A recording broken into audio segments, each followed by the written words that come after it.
Bem, para declarar funções, ou para escrever um programa utilizando funções em Fortran, você pode fazer assim, conforme está aqui, onde essa parte aqui é o programa principal. Eu peguei aqui uma página aleatória na internet, aqui wikibooks.org. Pronto, aqui é o programa principal, certo?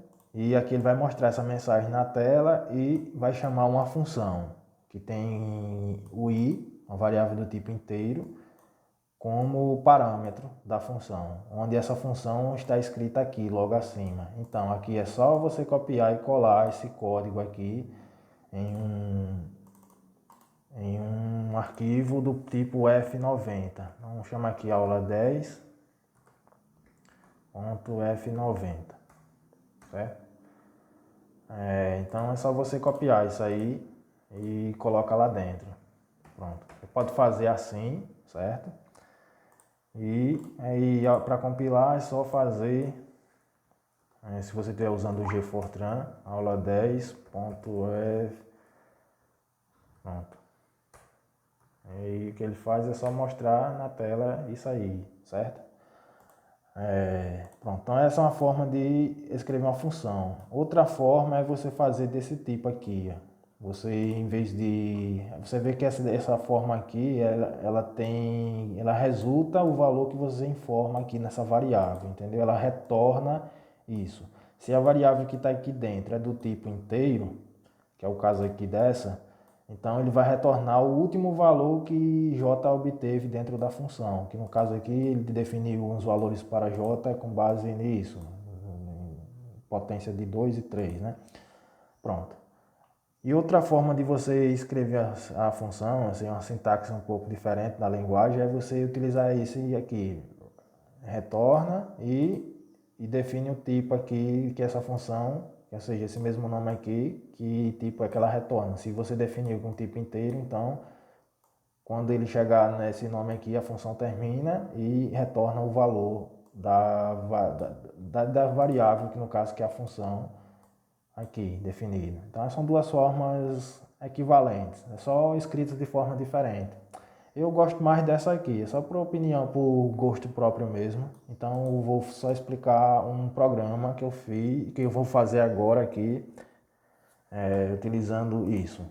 E mostrar que também uma subrotina, o que foi mostrado na aula 9, né? Faz a mesma coisa que uma função dessa faz.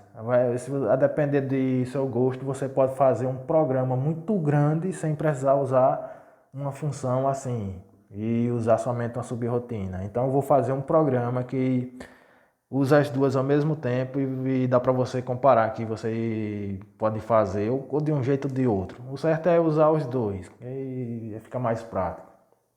Mas uma subrotina faz o papel de uma função. Em algumas linguagens de programação, talvez isso não seja tão prático quanto em Fortran. Uma subrotina, né, por exemplo, em Pascal, pode não fazer tanta coisa quanto uma subrotina de Fortran faz. Então é essa parte aqui de declarar, de escrever uma função, né? Ou então você poderia também fazer essa função aqui dentro.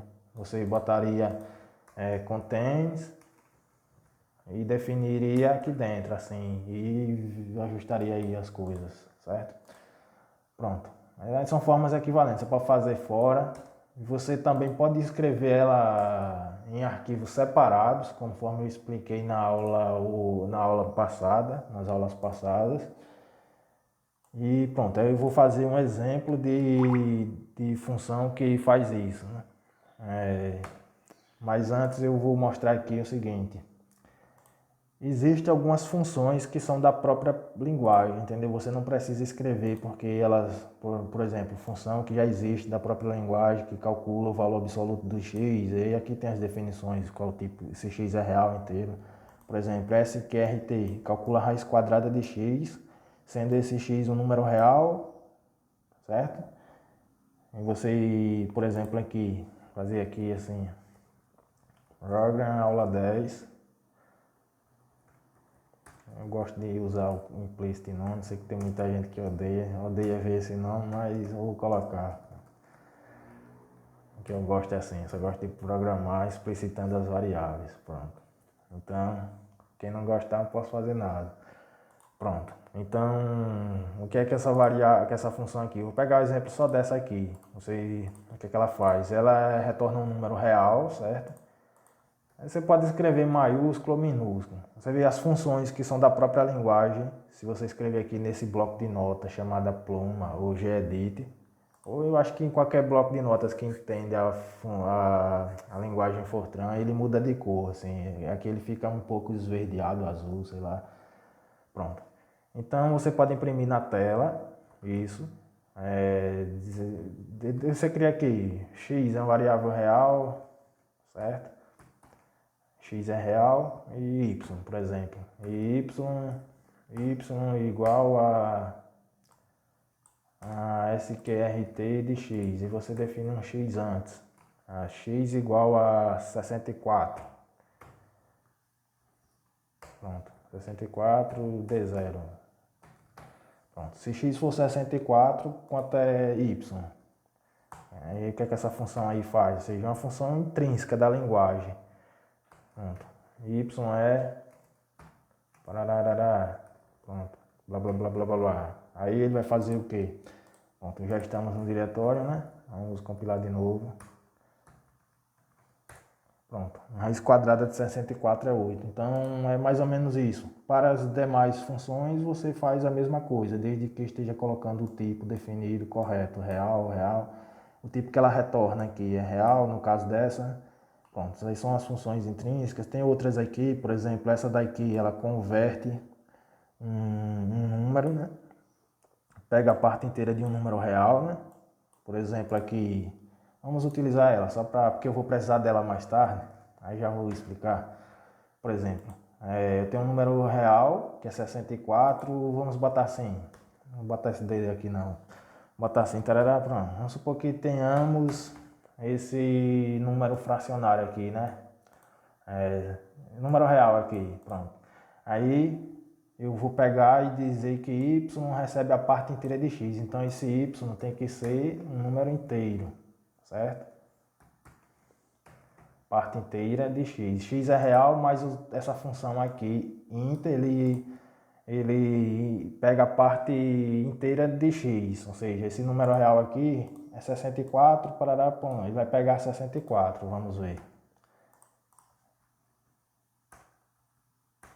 Certo? Então aí tem várias outras funções, pega valores máximos e mínimos de uma sequência aí de números.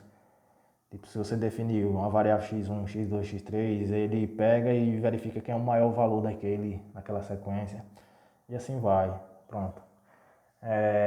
Para outros compiladores, por exemplo, esse compilador aqui, GCC, né, que é o G77, aqui é para a linguagem Fortran 77, mas o 77 funciona bem dentro do 90, só o contrário que não funciona, né?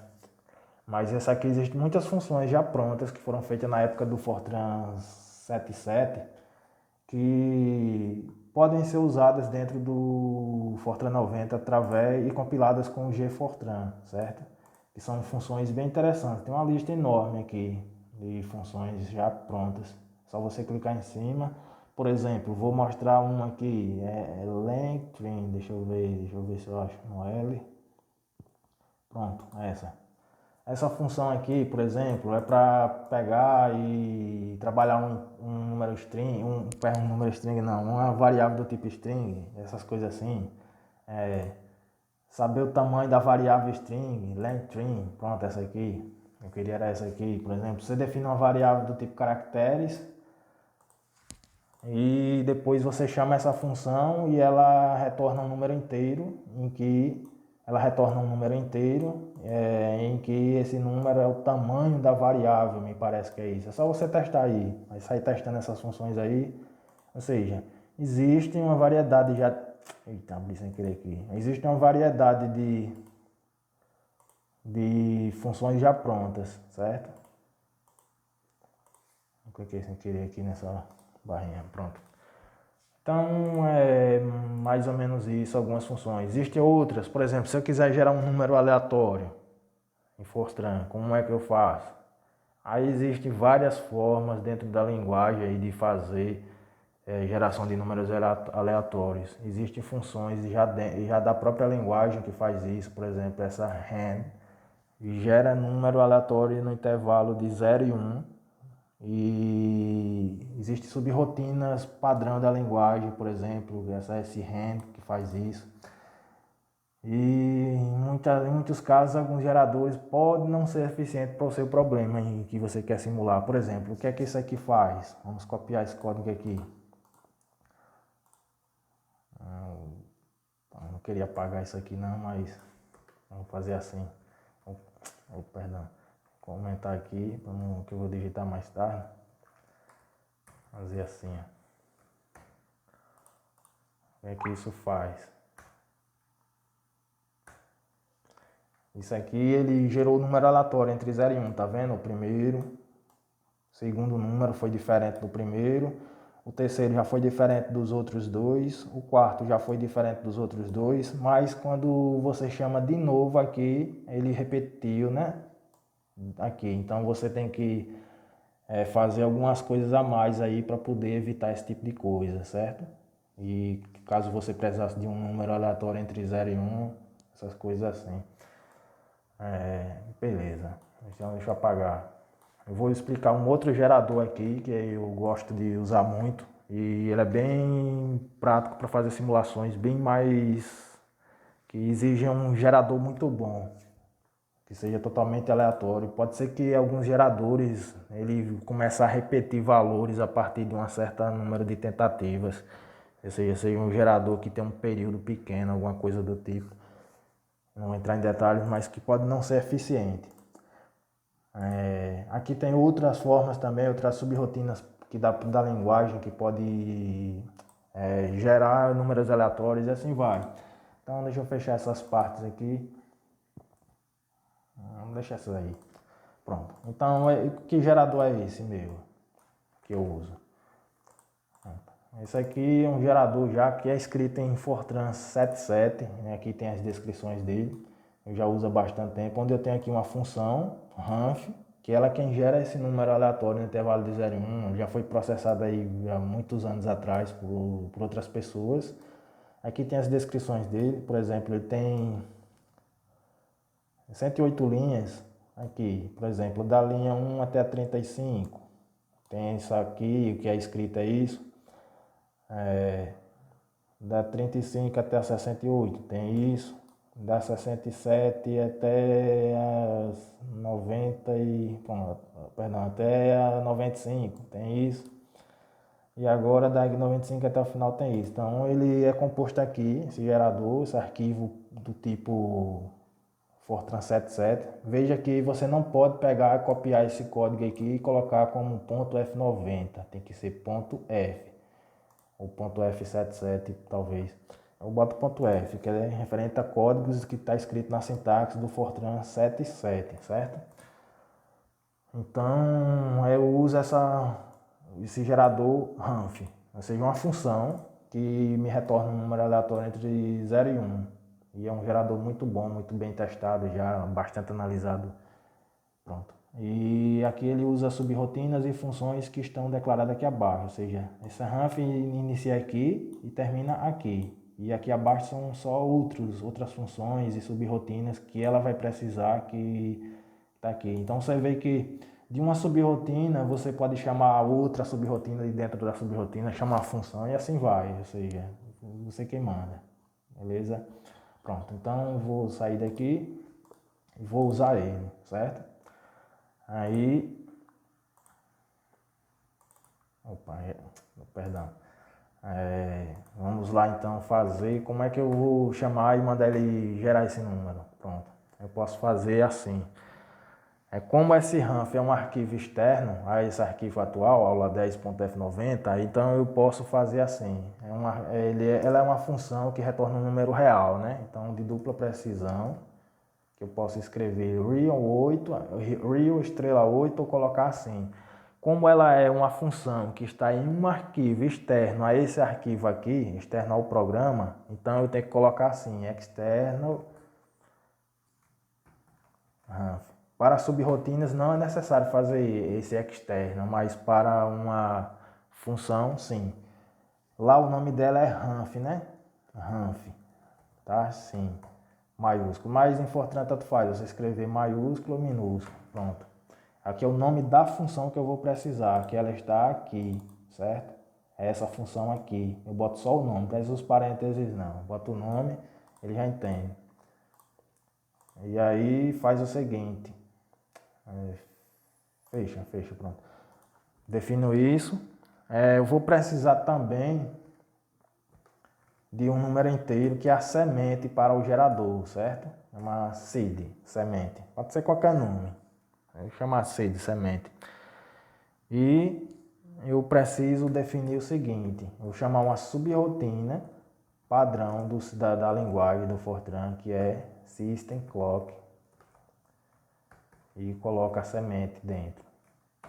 Explico já para que você tem que fazer isso. E chama aqui call outra subrrotina, que é essa ranset, passando essa semente que a subrrotina anterior gerou. E agora eu faço assim, imprima, o número é fulano, pronto. Aí agora eu faço ranf, ou seja, eu estou chamando uma função, ou seja, eu estou chamando essa função aqui. Eu fiquei fechando na empresa. Eu estou chamando essa função aqui, certo? Como ela é externa ao arquivo, eu defino ela aqui em cima, declaro ela aqui em cima, porque ela é externa ao arquivo, e coloco assim externo, por isso. E eu preciso gerar essa semente através dessa subrrotina, que pertence à linguagem, certo? Em que essa subrrotina vai fazer o que? Vai me retornar, tá explicado na aula 9 como é que uma subrrotina retorna valores através daquelas declarações que a gente coloca assim, né? Numa variável, tipo, colocava assim, intent out, intent in out. Foi explicado na aula 9 isso. Volta lá que você vai entender. Então, aí na subrrotina, nesse caso, a intenção é só dela retornar um número aqui para esse seed. Então, eu vou fazer assim, antes de explicar isso, eu vou mandar ele mostrar aqui o que acontece com esse seed, certo? Agora, veio que esse seed, chama de novo. Ele vai gerar um número aí com base em informações da hora do sistema operacional, do computador. Ele cria alguns parâmetros aí, eu não sei como é que está implementado lá dentro dela, é só você procurar como é que é implementada essa subrrotina. E aí ele vai gerar um número inteiro, que é essa semente aí, certo? E eu vou pegar essa semente e enviar agora como parâmetro nessa outra subrrotina aqui, ranset, que não é da linguagem, porque ela não ficou azul, certo? Ela é daqui. A ranset deve estar por aqui, pronto, ela está aqui. E recebe a semente que eu vou enviar e já chama a outra e assim vai, que estão aqui embaixo. E assim vai, certo? Então essa é uma forma de inicializar para que o gerador não fique repetindo toda vez que eu chamar ele para gerar. Vou colocar aqui real 8. Sim, definir um x, um número x. Não, vou botar assim, num. E eu posso fazer assim, num igual a ranf f, ou seja, essa função que está lá dentro daquele arquivo externo, e aqui eu chamo num, pronto. Então o que é que isso vai fazer? Vai gerar um número aleatório no intervalo de 0 e 1. Tá errado assim, por quê? Porque tem que fazer o nome do arquivo, que é gerador.f, aí sim. Se você não fizer isso, ele vai acusar esse erro, certo? Porque ele não vai achar a subrrotina ranset, entendeu? Que ela está nesse arquivo aqui. Ou seja, na hora de compilar você tem que informar onde é que ela está. Pronto, agora sim vai. Beleza, compilou. Agora é só executar. Aula 10, pronto. Você viu que ele gerou um número de dupla precisão no intervalo de 0 e 1. Roda de novo e já vai mudando, entendeu? Ele não tem mais o problema que esse aqui tem se você executasse novamente, entendeu? Ele voltava a repetir os mesmos valores. Eles são aleatórios, mas acaba repetindo toda vez que o programa é executado. Nesse caso aqui tem que fazer mais algumas adaptações para evitar essa situação. Não quer dizer que o gerador não preste, né? Não é isso. Mas como eu estou acostumado a usar esse aqui, que eu já uso há bastante tempo, eu acho melhor aqui esse. É bem eficiente, eu me sinto confortável em usar ele. Pronto. Agora nós podemos fazer o seguinte. Vamos aproveitar esse pedaço de código aqui, que já vemos que ele gera um número, né? E se nós quisermos que esse número seja um número inteiro. Vamos supor assim, você diz, mas eu não quero um número aleatório no intervalo de 0 e 1. Eu quero um número tipo no intervalo de 1 a 100, um número inteiro no intervalo de 1 a 100. Como é que faz isso?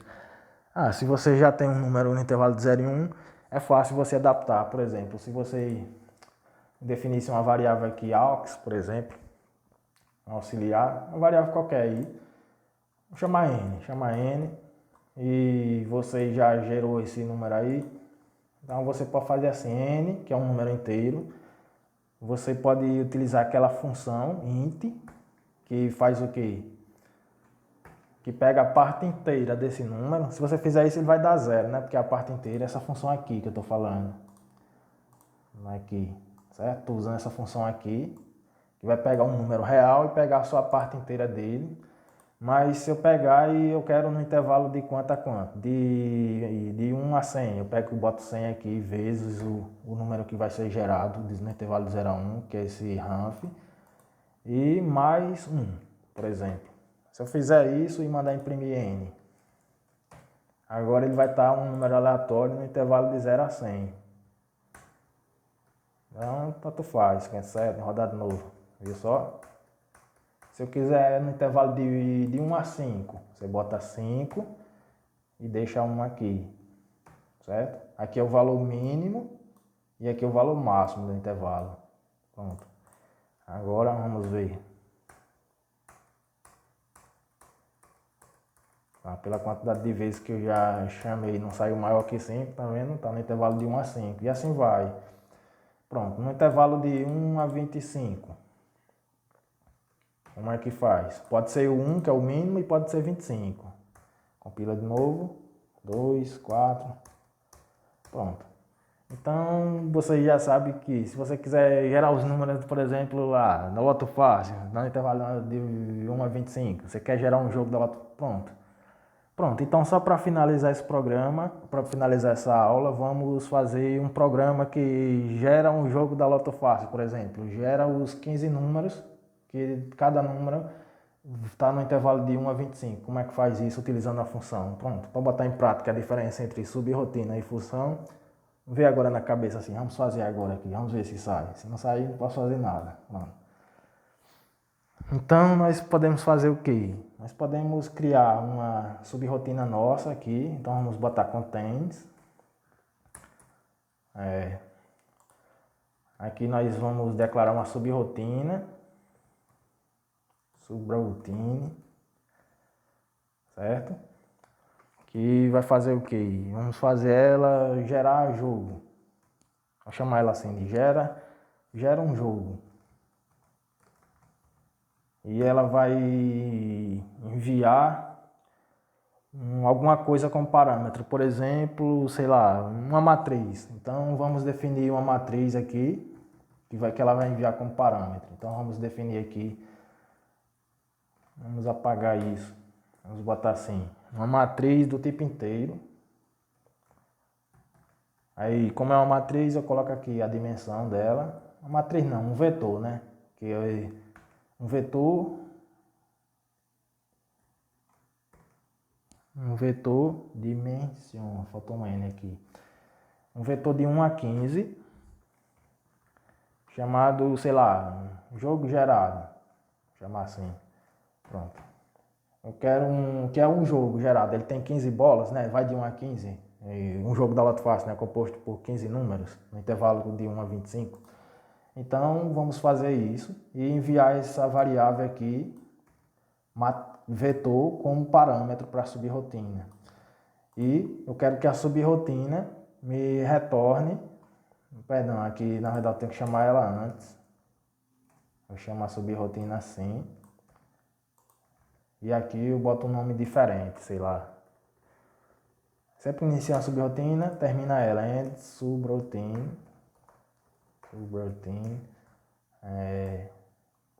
Boto o nome dela, sem parênteses, óbvio. Eu gosto do implicit none, que vocês odeiam. Então, eu vou botar aqui. Pronto. Aí, deixa eu ver mais aqui o que é que eu posso fazer. Eu vou colocar um nome diferente aqui. Sei lá, pode ser o mesmo nome da variável, um vetor. Vou criar um vetor chamar jogo, pronto. Vou botar aqui. Vou copiar aqui. Tem que ser do mesmo tipo, certo? Tem que ser do mesmo tipo e vou chamar só jogo. Pronto. E eu boto ele aqui. Jogo, pronto. Aí o que acontece? Agora eu vou ter que fazer esse jogo que é composto por 15 números. Então você vê que você precisa de algum laço de repetição, certo?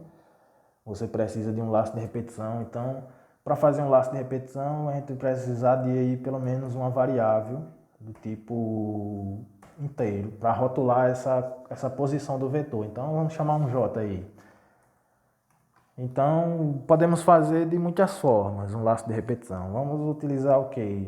O comando do while, por exemplo, para vocês aprenderem mais sobre ele. Os outros são mais fáceis. Vamos fazer isso. Do while, alguma coisa, and do, por exemplo.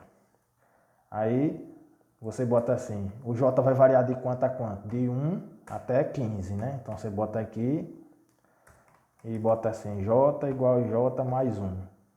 E a condição é o quê? Aí vai escrever suas coisas aqui e a condição é para que quando esse J for menor que 16, ou seja, ele vai de 1 a 15. Se J for menor que 16, ele processa tudo que tiver aqui. Aí inicialmente J eu estou botando o valor 1, ele vai entrar. E ele vai estar rodando a cada passo e vai aumentar 1. Quando ele chegar em 15, beleza, ele vai tentar o outro.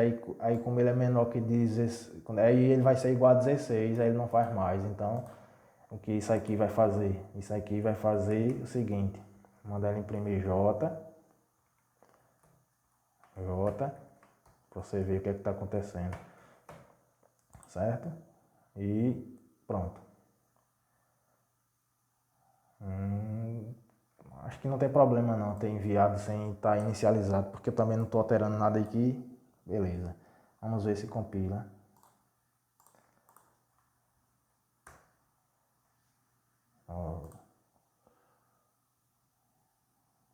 A vírgula aqui que eu esqueci. Pronto, compilou.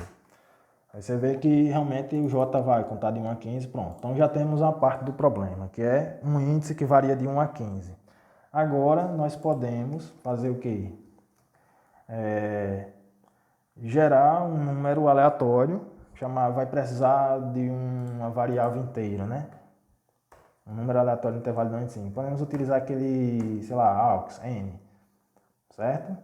Vamos fazer assim. Aí você vai precisar aqui, dizer assim, aux, aí vamos usar aquela função int, fazer a mesma coisa que fizemos, utilizando essa função aqui, int, assim, int, coloca o intervalo máximo que queremos, vezes a função que gera um número aleatório, que pertence àquele arquivo lá, gerador.f, mais o intervalo mínimo, quero que vá de 1 até tanto. Se você quiser que vá de 0, você bota 0. Se você quiser que vá de 5 a 25 e assim vai, vamos botar 1, pronto. E agora, manda ele imprimir o valor de aux. O que é que vai acontecer? Vai gerar 25 números aleatórios, pronto. Agora você vê que alguns podem ter repetido, por exemplo, esse e esse. Como é que você se livra desse problema? Entendeu? Ele está gerando, mas tá alguns repetindo. Eu não quero repetido. Como é que a gente se livra disso? Bem, então a gente pode fazer assim, deixa eu ver. A gente pode criar aqui, sei lá, dizer que a variável jogo, aqui está recebendo, aquela tem 15 posições possíveis, então jogo na posição J, o J inicialmente é 1, ou seja, eu estou agora na posição 1, e podemos fazer o que? Recebe esse AUX aí, pronto. Aqui ele está botando esses números que apareceram aqui na tela no vetor. Posição 1, posição 2, 3, 4, 5. Isso aqui está repetindo. Vamos fazer uma forma de se livrar disso. Que é fazer o quê? A gente tem que usar o quê? Tem que restringir alguma situação. Para isso, vai ter que usar aqueles comandos de condição. O select ou o if. Então, nesse caso aqui é mais prático usar o if. Vamos ter que restringir. Então, vamos fazer alguma coisa aí. O que é que vamos fazer, então? O que nós podemos fazer é, para o primeiro caso, que é quando o j for igual a 1, não tem que restringir nada, porque é o primeiro número. Mas se j for maior que 1, beleza, vamos fazer alguma coisa. Se j for maior que 1, aí a gente agora vai ter que restringir. Quer fazer o quê? Deixa eu ver como é que eu posso fazer isso. Pronto, a gente pode fazer assim, coloca um do, uma estrutura de repetição, e vamos precisar de outro índice, chamar um K, vamos definir aqui então. Chamar um K, olha lá. Vamos chamar qualquer nome, desde que seja um índice que localize a posição que vai de 1 até, sei lá, um J menos 1. Endo. Você vai entender por que eu estou fazendo isso. Deixa eu terminar. Me veio agora na cabeça assim essa ideia. Vamos ver se vai funcionar. E agora você faz o seguinte. Dentro disso, você bota um if de novamente. Que eu acho que assim resolve. Vamos ver. Aí agora você diz, se jogo na posição K foi igual, assim está errado. Agora botar outro igual significa, estou comparando se as duas coisas são iguais. Igual a jogo na posição J. Então, eu pego e desfaço. Eu não aceito. Eu boto J igual a J menos 1. E utilizo aquele comando chamado exit. Exit significa o quê? Esse exit ele finaliza o loop antecipadamente, entendeu? O loop aqui vai de 1 até o valor de J menos 1. É por isso que o J tem que ser maior que 1. Porque para o caso 1, ele não vai ter repetição, não tem problema. Pode não ter problema, certo? Talvez essa forma não seja muito eficiente, mas eu acho que resolve, vamos ver. Aí acontece que quando isso aqui ocorrer, eu vou pegar e reduzir o J em 1, porque quando eu sair daí, ele vai vir aqui. Ou seja, esse comando aqui vai fazer ele finalizar esse loop aqui, ó, que está selecionado. Aí finalizando ele passa para a próxima linha, que é essa. Aí quando chegar aqui, ele vai somar mais 1. Aí por isso que eu tenho de propósito reduzir 1 para poder ele continuar no mesmo J e assim a próxima linha vai ser essa, porque ele está preso dentro da repetição. Aí ele vai gerar o número aleatório de novo. E se caso ele gerar o número repetido novamente, ele vai ficar preso aí e o J não vai sair de incremento, porque eu estou reduzindo 1. E assim ele vai rodar e quando der diferente, beleza. O J não vai ser reduzido, passa para mais 1 e pode atingir essa condição. Pronto. Essa é uma forma que eu acho que resolve. Vamos ver? Vamos ver. Então como é que podemos fazer isso? Já agora a subrotina vai retornar o jogo já pronto, porque eu estou mandando ele escrever aqui, através disso. Então a gente precisa escrever esses resultados na tela. Então vamos botar aí de uma forma mais organizada. Sei lá, vamos botar assim, escrever na tela. Aí bota uma estrela, porque é na tela. Aí bota aqui uns formatos. E bota o formato entre parênteses. Eu já expliquei em aulas passadas como são esses formatos. Então vamos fazer, como temos 15 números, então vamos botar 15, aí abre parênteses, 15 vezes esse formato aí, eu acho que é 3, 2, não, se não for a gente corrige. E aqui a gente pode fazer assim, ó. A gente coloca, deixa eu ver se eu me lembro, pronto. É assim, a gente pode fazer um loop dentro na linha, que é fazer assim, ó. jogo gerado, que é essa variável que vai ser retornada da subrotina, certo? A gente pode fazer ela assim, ó. Bota assim, jogo gerado, perdão, dentro do parênteses aqui, jogo gerado. Aí a gente coloca na posição K. Só que você diz quem é esse K? Eu não declarei nenhum K aqui. Onde é esse K? Pronto. Esse K é assim. Se você pega e bota assim, K vai de 1 até 15. Pronto, essa é uma forma de escrever um loop em Fortran quando se usa o comando write, ou seja, na mesma linha você escreve os valores. Você vai entender por que é.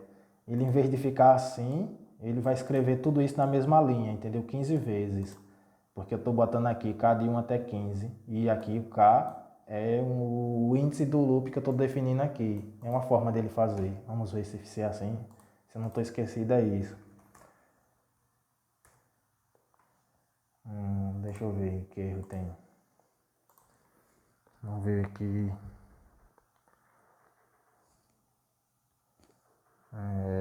Deve ter aqui nos formatos, talvez.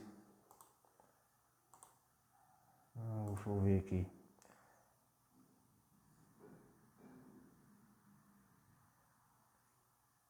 E 32, jogo gerado.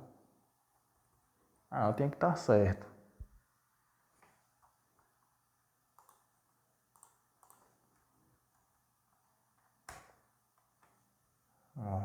Aqui tá, se eu estou definindo o K aqui. Mas tudo bem, vou definir aqui. Eu acho que precisa declarar o K nesse caso. Vamos ver se é isso. Tá me esquecendo, é verdade. Tem que declarar assim, o K lá em cima. Deve ser isso, pronto. Pronto, fez o que eu quis. Aqui nós temos primeiro número, segundo, terceiro, quarto, quinto, sexto, sétimo, oitavo, nono, 10, 11, 12, 13, 14, 15. Pronto, tá aqui os 15 números. Beleza? Aí você diz, e se eu quiser ordená-los, como é que eu faço? Pronto. Aí você diz, mas você não usou funções. Você disse que o assunto é função e não mostrou nenhuma função, mostrou uma subrotina. Pronto, então eu acho que o vídeo está muito grande e vamos finalizar falando de funções. Como é que eu declaro uma função? Vou fazer ela desse tipo aqui. Uma função que vai ordenar esses números, por exemplo. Vou fazer ela utilizando essa forma aqui. Então vamos definir assim. A gente define aqui abaixo, vamos botar aqui assim, uma linhazinha só para ficar visível a separação entre as coisas. E assim, para ficar melhor. E vamos declarar a função. Então vamos botar function. Lá, vamos chamar de quê? Ordena números. Ordena jogo. Botar assim, ordena jogo. E vamos mandar ela resultar alguma coisa. Ela vai receber alguma coisa e vai retornar, vai receber alguma coisa e vai retornar alguma coisa. Ela retorna o que eu botar aqui. Aí bota end, function, e bota o mesmo nome aqui. Pronto. Ou seja, está igual o que está aqui, certo? Agora, como eu gosto do tanto do implicit none, vamos botar ele aqui para chatear vocês. Pronto. Porque eu gosto mesmo, eu mesmo declarar as variáveis. É uma mania minha, não gosto desse sem usar implicit none, não. Aí nós podemos fazer o quê? Ela tem que receber uma matriz, certo? Essa função vai ser chamada aqui no programa principal. Ela vai ser chamada aqui, que vai receber essa matriz aqui, vai enviar essa matriz como parâmetro. E o interessante é que eu posso fazer o seguinte, eu posso dizer que essa variável, a própria matriz não, vetor, eu falo matriz, quando eu falar matriz é vetor, certo? A matriz 1D no caso, né, que é o vetor. Então o vetor vai ser enviado por parâmetro nessa função aqui, que ordena jogo, e depois que esse lado aqui do cálculo for feito, ou seja, a função for executada, ele retorna a matriz, ou seja, o vetor, e atualiza o próprio vetor, que é o argumento da função. Você pode fazer assim também. Pronto, isso está certo, fazer isso. Então, você pode fazer o que mais? Como é que a gente ordena? Então aqui nós podemos colocar o argumento que vai ser recebido, ou seja, que é o vetor, e vamos chamar de, sei lá, vetor mesmo. Dá o nome vetor. Já já a gente coloca aqui. É vetor e ele vai ser do mesmo tipo desse aqui, certo? Tem que ser da mesma dimensão, tudo certinho, mesma quantidade e vamos chamar jogo, vetor, né? Vetor. Não vamos definir nada de intenção aqui não, né? Intent, out, in out. In out, eu acho que se não definir, né, como eu falei na aula passada, ele fica como se fosse in out. Pronto, vamos deixar assim. E agora é simples fazer a ordenação em ordem crescente. Para isso a gente vai precisar de dois índices inteiros. Dois índices de tipo inteiro, que é fazer. E vamos botar JK. E vamos precisar de outro índice também, uma variável auxiliar para poder fazer isso. Não é possível fazer a troca entre dois valores sem ter um terceiro para poder ajudar. Então vamos chamar de auxiliar. Vou botar assim, auxiliar. Pronto. Então, para fazer sempre uma ordenação de vetores, deve existir outras formas, mas eu uso muito aí assim. Por exemplo, eu boto um loop do J vai de 1 até 14, ou seja, que é o número da posição, lá, máxima menos 1, em do. Pronto. Isso aqui é um loop. O que é que isso faz? Ele vai executar J igual a 1, J igual a 2, J igual a 3, J igual a 4, até quando chegar em 14 é que ele sai daí dessa repetição. Beleza. Aí o que é que eu faço agora em seguida? Faço outra repetição dentro da repetição. Boto um K variado de 1, variando desse J mais 1 até o final, até os 15. Endo. Por que eu tenho que fazer assim? Veja por que é. Porque eu tenho que colocar uma condição para checar se um é maior do que o outro, em uma posição é maior do que da outra posição. Então vamos fazer assim, ó. Endif. Deixa eu ver como ficaria melhor. Ficaria assim. Eu vou pegar esse vetor, que é a matriz que está sendo recebida, que é o vetor que está sendo recebido, na posição J, se ele for greater than, né, maior do que, eu gosto de escrever assim, GT, em vez de escrever assim, maior que. Mas vamos botar maior que, para ficar melhor de ver. Vetor na posição K, certo? Então, se ele for maior do que isso aí, então eu preciso fazer a mudança. É para isso que eu preciso da variável auxiliar, que é fazer assim, auxiliar vai receber o valor do vetor na posição J, certo? E eu vou mexer no vetor, certo? Vou mexer no vetor na posição J. Por isso que eu tenho que salvar ele primeiro na variável auxiliar, entendeu? Que eu vou apagar o valor dele e colocar o da posição K, porque eu achei menor, entendeu?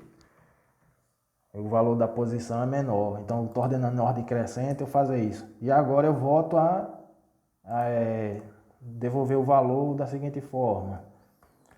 Vetor na posição K. Eu posso jogar aqui na posição...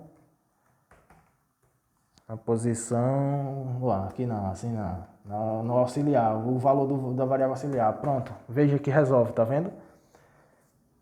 Que se você não consegue fazer essa troca em ordenação, se você não tiver uma variável auxiliar, senão você apaga um dos valores, entendeu? É mais ou menos essa a ideia. Assim você resolve. Aí, agora você precisa fazer o quê? Você precisa de uma variável aqui, sei lá, vetor ordenado. Vetor ordenado. Certo? Que vai receber isso, que vai receber o vetor. Ou seja, aqui eu ordenei ele, então eu passo para essa variável aqui e envio de volta, que manda ele resultar isso. Certo? Você poderia fazer pelo modo 2 aqui, que ficaria melhor, mas tanto faz. Desse jeito também resolve. Não fica tão prático, mas resolve. Aí, pronto. Acredito que não tem erros. Agora você pode mandar exibir ele depois da linha que executou a função. Ou seja, até aqui ele não tinha ordenado. Aqui ele ordena e aqui ele deve mostrar ordenado, certo? Vamos ver se fez. Se tem algum erro aí que eu não estou enxergando. Tem. A igual 1. Tem erro aqui. Aqui. Aqui faltou uma vírgula. Cadê igual a 1? Não, aqui não tem 1 não. Aqui eu acho que não tem 1 não. Foi erro de digitação. Pronto. Ó, tem mais o quê?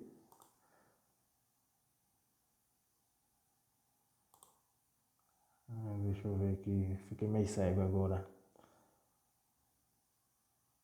1:14. Eu que errei ali naquela hora. Eu voltar. Foi por isso. É por isso que apareceu um daqui, apareceu dentro do outro. Foi erro de digitação. Pronto. Acredito que está ordenado. Vamos conferir 3, 4, 5, tararara, pronto, ordenou, certo? Pronto, um erro que o iniciante comete aqui na função. Eu acho que ficou muito grande esse vídeo. Vamos só finalizar aqui e explicar o seguinte. Se em vez de você criar essa variável aqui, você não tivesse criado ela, você diz, mas para que criar duas variáveis? Vai ocupar memória, duas variáveis de vetor, se isso aqui fosse muitas posições, ia ocupar memória? Sim, iria. Isso aí, para que se você faz isso, se o vetor já está aqui, basta você retornar ele. Você poderia dizer, então retorna aí. Aí isso não pode fazer isso. Quer ver que ele vai reclamar desses erros aí, certo? Você não pode fazer alguma coisa desse tipo aqui. O argumento e retornar ele. Pronto. Pelo menos o GFortran não aceita isso. Então, na dúvida, você coloca uma nova variável, pronto. Resolve. O importante é que resolva o seu problema, certo? E aí você pode testar o que é permitido, o que não é, testando programas bem bestas, assim, igual esse aqui. E é isso. Então você vê que eu poderia ter feito isso aqui com uma subrotina. Eu poderia ter feito isso aqui com uma função que já retornava o jogo igual fez para esse. Poderia fazer com duas funções. Poderia fazer do jeito que eu quisesse aí. Então, quanto mais formas de saber estruturar o código você souber, melhor. Você vai testando com uma com outra, o que for melhor para você, que você gosta mais de fazer, beleza, você faz. Então é mais ou menos isso a ideia de funções. É uma forma de deixar o código mais organizado, de você precisar de um valor de forma mais rápida assim, para uma função, um trecho que calcula e retorna um valor para você. Pronto. Na maioria das linguagens de programação, isso se faz utilizando funções. Em Fortran você pode fazer isso usando subrotinas também. Você pode retornar o valor, igual fiz aqui, certo? Igual essa daqui faz, igual essa faz. Por exemplo, essa daqui ela não retornou o número, a intenção era só trazer da subrotina para a variável. E a intenção aqui também foi só trazer da subrotina para a variável, né? Aqui no caso, intenção, intent, out. Pode botar assim, certo? A intenção era essa. Se você não botar, beleza, não vai alterar nada para esse caso aí. Então, ele teve a mesma funcionalidade que uma função, ou seja, então você vê que é bem interessante. As subrotinas e funções em Fortran às vezes podem fazer a mesma coisa, entendeu? Então, aí fica a seu gosto. Então é isso, valeu. Até a aula 10. 11, aula 11, perdão. Até a aula 11, valeu. Tá muito grande esse vídeo.